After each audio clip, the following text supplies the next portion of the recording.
Sanibonani South Africa yonke, sanibonani Mzansi Africa wonke. It is a Monday, early morning, fresh. Really? Sisaya khona. No hard feelings, no grudges.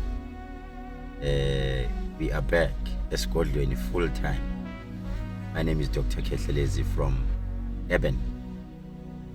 That is where isigodlo sami esikhulu sihlala khona.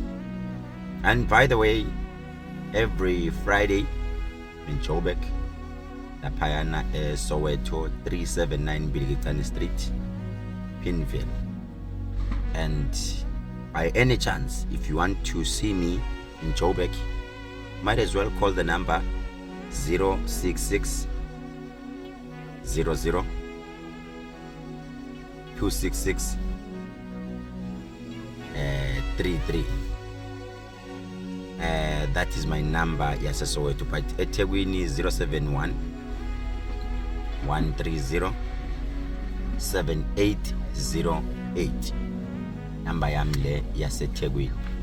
And we do have a call center, and the TikTok yam it's DRK Dr. K 503. That's my TikTok. And by the way, TikTok angihleli kakhulu, kancane yadeletewa i-account, but in Facebook page yami ina 862,000 followers. 862,000 followers. It's nyanga yodumo mzo. Right. I'm here today to explain something. Khona into engifuna ukuyichaza la ezosiza wena, especially umuntu wesifazane, because kakhulu lento ngibhekise kumuntu wesifazane. Khona into yami la enginokukhuluma nayo, engihlala ngihamba naye emotweni, ezithi izinto mase ixakile ngiyibikele bese yangiphendula. I'm sure you have seen this. Uphondo lo. Uphondo lo. Uphondo lo. Uphondo lo ngitshele something weird, something strange. Olungitshele lona.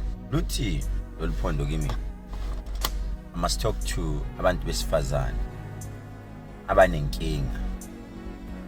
Inkinga abantu abesifazane ababhekane nayo. We have umuntu wesifazane othi makahleli athi light is affecting me. Light liyang affecta. It can be a bedroom, it can be a dining room, it can be anywhere. But light liyang affecta, lingishaya amehlo. Come I tell you something today. Akubona amehlo. There is a spirit esifikile esisebenza kakhulu nalento okuthiwa amandawo.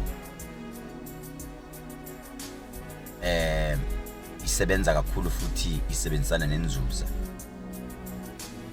Umuntu wesifazane onamandla enzuza nomuntu wesilisa futhi inzuza yamanzi, hlanhla enkulu yasemanzini.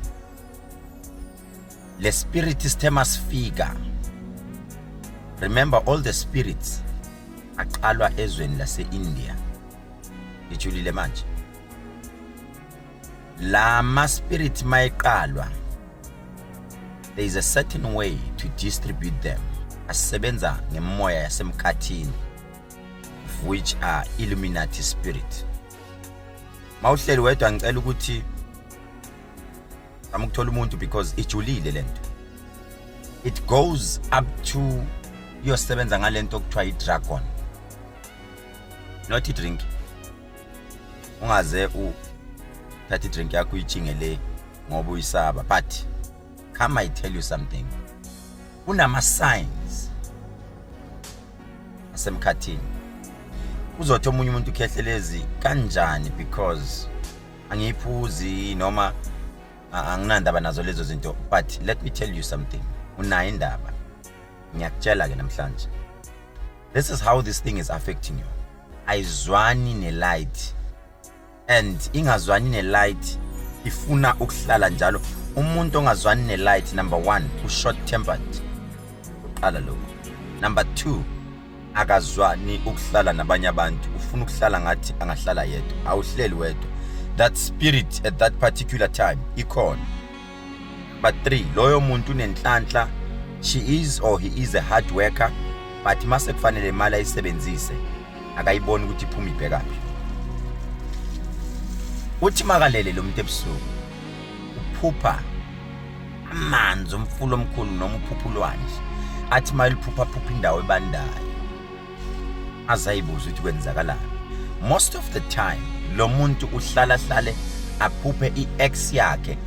He or she doesn't dream about the current husband or boyfriend or girlfriend or wife. Isikhathi esiningi lento ikukhombisa la usuwadlula khona. Nansi la engifuna siye khona.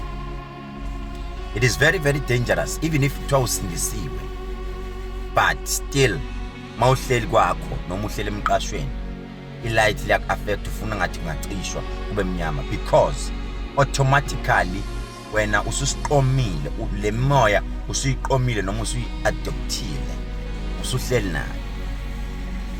Nansi into okumele uyenze for you to prove this, because I will need you to call. Ungayi umfundisi, ungayi because umfundisi uhlulekile, uyathandaza ngithi wena ngithi uyathandaza, and lento to be honest iyahambisana nomthandazo, because bayenza ihambisana nayo leyo nto. These spirits bazenza bayilinka nayo imthandazo, because at the end of the day wena uthe mawuzalwa uceliwe waphahlelwa, noma kuthiwa ucelanga, but uthe mawuzalwa kunegama onikwe lona. Nansi into ebalulekile, unikwe isibongo, phela wena unesibongo, you've got a surname, and isibongo sakho sihamba neyithakazelo. Ithakazelo meaning wena phela umntwana wedlozi,